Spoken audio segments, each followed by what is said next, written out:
ஒரு நாள் ஒரு அரசன் நம்ம கட்டின ஜெயில் எப்படி ஓடுதுன்னு செக் பண்ண ஒரு சர்ப்ரைஸ் விசிட் வந்தாரு. அங்க இருந்த காவலர்களை நோக்கி, ஜெயிலுக்கு வந்த கைதிகளோட கதையை நான் கேட்கணும்னு ஆசைப்படுறேன், அதனால ஒவ்வொரு கைதிகளா கூட்டுவாங்கன்னு சொல்ல காவலர்கள் குருகுருன்னு ஓடி போய் முதல் கைதியை கூட்டு வராங்க.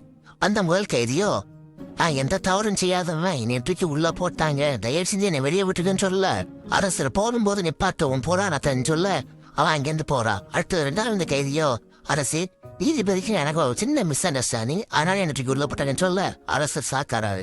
மூணாவது ஒருத்தன், ஐயா என்னைய பார்த்தாலே தெரியும்ல நான் ரொம்ப நல்லவன் சொல்ல அரசர், ஜெயில இருக்க எல்லாருமே நல்லவங்கன்னா இந்த ஜெயில் யாருக்காகடா கெட்டிருக்குன்னு யோசிக்க நாலாவது அவன் கைதி, ஐயா இந்த கையால தான் நான் திருடுனேன், அதனால இந்த தண்டனை அறிவிக்கேன்னு சொல்ல அரசர் ஷாக்காயி, எல்லாருமே நல்லவங்க இருக்கு இந்த ஜெயில, இந்த திருடனை யாராவில் கொண்டு தூக்கி வெளியில போடுங்க அந்த திருடனான்னு சொல்ல காவலர் அவனை தூக்கி ஒரே அடியா தூக்கி வெளில போட அரசர் ஜம்முன்னு வெளில வராரு. அவன் உண்மையை சொல்றதுனால அரசர் அவனுக்கு ஃப்ரீயா டிக்கெட் போட்டு ரிலீஸ் பண்ணி விட்டுருக்காரு. இதுதான் இந்த கதையோட ஸ்டோரி. கதை பிடிச்சதுன்னா சப்ஸ்கிரைப் பண்ணி லைக் பண்ணுங்க, ஷேர் பண்ணுங்க. நன்றி, வணக்கம் மக்களே.